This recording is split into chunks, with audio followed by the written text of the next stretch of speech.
नमस्कार. आयज हांव पळयतां की सगळीकडे चर्चा चल्ल्या भुतानी इन्फ्राचो खूब व्हडलो कितें आसा. पयलींच्यान जायते परमिशनां ताका दिल्लीं आसा, जायते कन्वर्जन ते प्रॉपर्टीचे जाल्ले आसा आनी हांव मंत्री जावपाचे पयलीं हे सगळे गोश्टी घडोवन आयल्या. म्हणूनच आयज डिसिजन आमी जे घेतल्या की बोर्डान आमी योग्य तरेचे निर्णय घेवपाची गरज आसा.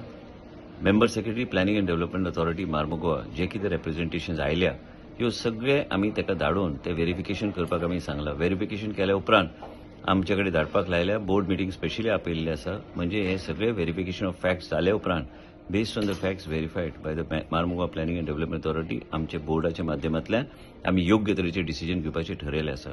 जर हे फॅक्ट्स जे रिप्रेझेंटेशनान आयल्या हे सारखे जाले काय फॅक्च्युअली करेक्ट आहा तर आमी योग्य तरेचे निर्णय आमी घेतले. मुख्य म्हणजे कितें आसा की आमकां खंयच इल्लेगिलिटी जाल्ली नाका आनी 17A आमी हिल कटींग परमिशन आमी दिवंक ना आयज पर्यंत आनी ते प्रोसेस बी जावंक ना आमच्या डिपार्टमेंटच्या माध्यमांतल्यान. आनी विशय हिल कटिंगाचो आमचे कडल्यान येना कारण आमी परमिशन दिवंक ना. आनी हे फॅक्च्युअल व्हेरिफिकेशन जाले उपरांत जर आमकां दिसलें की कितें तरी गडबड आसा आनी फॅक्च्युअल रिप्रेझेंटेशन आनी जे कितें रिप्रेझेंटेशन ह्या कंपनीन आमकां दिल्लें आसा ते चुकीचें आसा, आमी फाटीं सरचे ना हे रिवोक करपाक. आनी कितलेय व्हडली कंपनी आसल्यार आमी हे रिवोकेशन करपाक आमी फाटीं सरचे ना.